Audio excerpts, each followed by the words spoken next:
Then sings my soul, my Savior God, to thee. How great thou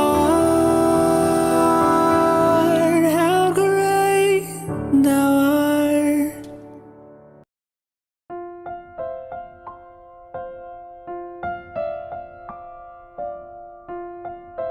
Sepasang kakek dan nenek pergi belanja di sebuah toko souvenir untuk mencari hadiah buat cucu mereka. Kemudian mata mereka tertuju kepada sebuah cangkir yang cantik. "Lihat cangkir itu," kata si nenek kepada suaminya. "Kau benar, inilah cangkir tercantik yang pernah aku lihat," ujar si kakek. Saat mereka mendekati cangkir itu, tiba-tiba cangkir yang dimaksud berbicara, "Terima kasih untuk perhatiannya, perlu diketahui bahwa aku dulunya tidak cantik. Sebelum menjadi cangkir yang dikagumi, aku hanyalah seonggok tanah liat yang tidak berguna. Namun suatu hari ada seorang pengrajin dengan tangan kotor melempar aku ke sebuah roda berputar. Kemudian ia mulai memutar-mutar aku hingga aku merasa pusing. Stop! Stop! Aku berteriak, tetapi orang itu berkata belum. Lalu ia mulai menyodok dan meninjuku berulang-ulang. Stop! Stop! Teriakku lagi.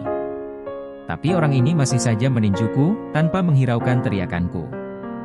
Bahkan lebih buruk lagi, ia memasukkan aku ke dalam perapian. Panas! Panas! Teriakku dengan keras. Stop! Cukup! Teriakku lagi. Tapi orang ini berkata, belum. Akhirnya ia mengangkat aku dari perapian itu dan membiarkan aku sampai dingin. Aku pikir, selesailah penderitaanku. Oh, ternyata belum. Setelah dingin aku diberikan kepada seorang wanita muda dan ia mulai mewarnai aku. Asapnya begitu memualkan. Stop! Stop! Aku berteriak. Wanita itu berkata, belum. Lalu ia memberikan aku kepada seorang pria dan ia memasukkan aku lagi ke perapian yang lebih panas dari sebelumnya. Tolong! Hentikan penyiksaan ini. Sambil menangis aku berteriak sekuat-kuatnya. Tapi orang ini tidak peduli dengan teriakanku. Ia terus membakarku. Setelah puas menyiksaku, kini aku dibiarkan dingin. Setelah benar-benar dingin, seorang wanita cantik mengangkatku dan menempatkan aku dekat kaca. Aku melihat diriku.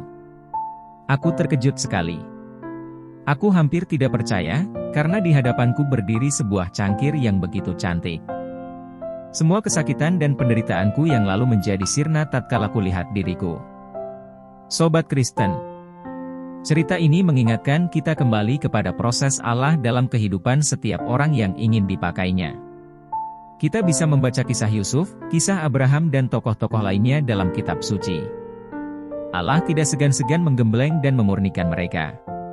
Bila Allah hendak menggembleng seseorang, membakar semangatnya dan menjadikannya terlatih, bila Allah hendak membentuk seseorang untuk melakukan peranan yang mulia, bila Allah dengan segenap hati, ingin menjadikan dia gagah berani, sehingga seluruh dunia heran dan kagum sekali, perhatikan caranya, perhatikan jalannya. Bagaimana ia dengan tidak segan-segan menyempurnakan orang yang dipilihnya.